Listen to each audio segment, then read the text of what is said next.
A warning tonight if you're growing anything that you would want to eat because the floodwaters can contaminate that. Fox 4's Reagan Porter talked with an expert and farmer about its impact. She's at the Sunset Community Garden near 119th and Ridgeview in Olathe. Floodwater did not touch the Sunset Community Garden here in Olathe. I'm told if any edible part of a plant comes in contact with floodwater, it's no longer safe to eat.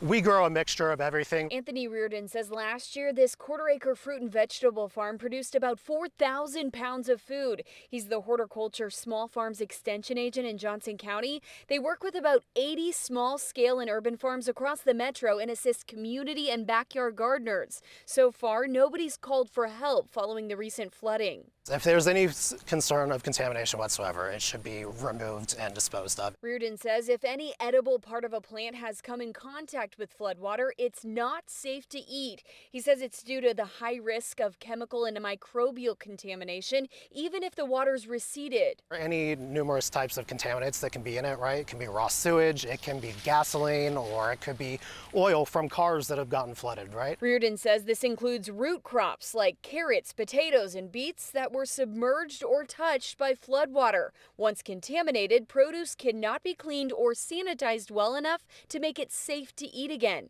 We haven't been impacted because our gardens and our farmland also is a little higher up. Local beekeeper and farmer Robert Hughes says his family has farmland near Seneca and here in KCK. They sell cucumbers, tomatoes, and peppers at the Overland Park Farmers Market. The Hughes family farms was not touched by floodwater. However, he understands that kind of devastation.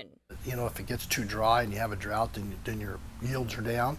And if it floods like it has, and if you've got a lot of bottom ground, it can be devastating. You just won't have a crop. You'll have to have a crop next year. Reardon says contaminated plants should not be added to compost. He also says if contaminated produce is consumed, it could be dangerous. There's many different routes of poisoning that could unfortunately occur. It's either going to be through chemical and exposure to those harsher heavy metals, or it's going to be through exposure to pathogens, you know, any kind of pathogen like Listeria or E. coli or Salmonella that's associated with manures. Reardon says you can get a test to check your soil for heavy metals here at the Extension office. He says they generally cost about $30.